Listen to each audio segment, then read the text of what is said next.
जगदीश हरे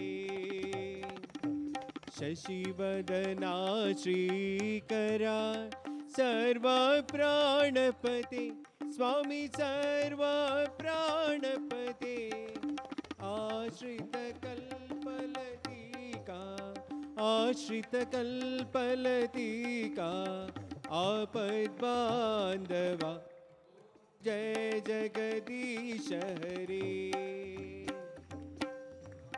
पिता गुरुदेवವು ಮರಿಯಂತೆಯು ನೀವೇ ಸ್ವಾಮಿ ಮರಿಯಂತೆಯು ನೀವೇ ನಾದ ಬ್ರಹ್ಮ ಜಗನ್ನಾಥ ನಾದ ಬ್ರಹ್ಮ ಜಗನ್ನಾಥ ನಾಗೇಂದ್ರ ಶಯನ ಓಂ ಜಯ ಜಗದೀಶ ಹರೇ ओंकार रूप ओजस्वी साई महादेवा सत्य साई महादेवा मंगल आरती अंदुको मंगल आरती अंदुको मंदर गिरिधारी ओम जय जगदीश हरे नारायण नारायण ओम सत्य नारायण नारायण नारायण ओम नारायण नारायण ओम सत्य नारायण नारायण ओम सत्य नारायण नारायण ओम जय सद्गुरुदेवा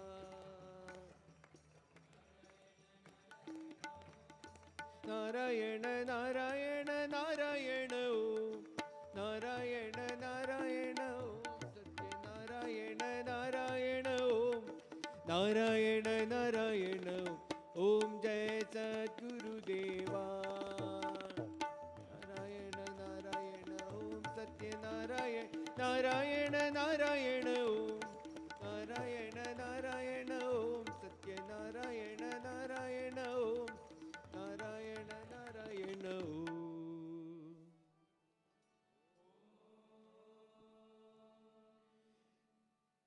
जय सद्गुरुदेवा ओम शांति शांति शांति समस्त लोका सुखिनो भवन्तु समस्त लोका सुखिनो भवन्तु समस्त लोका सुखिनो भवन्तु ओम शांति शांति शांति जय बोलो भगवान श्री सत्य साई बाबा जी की जय।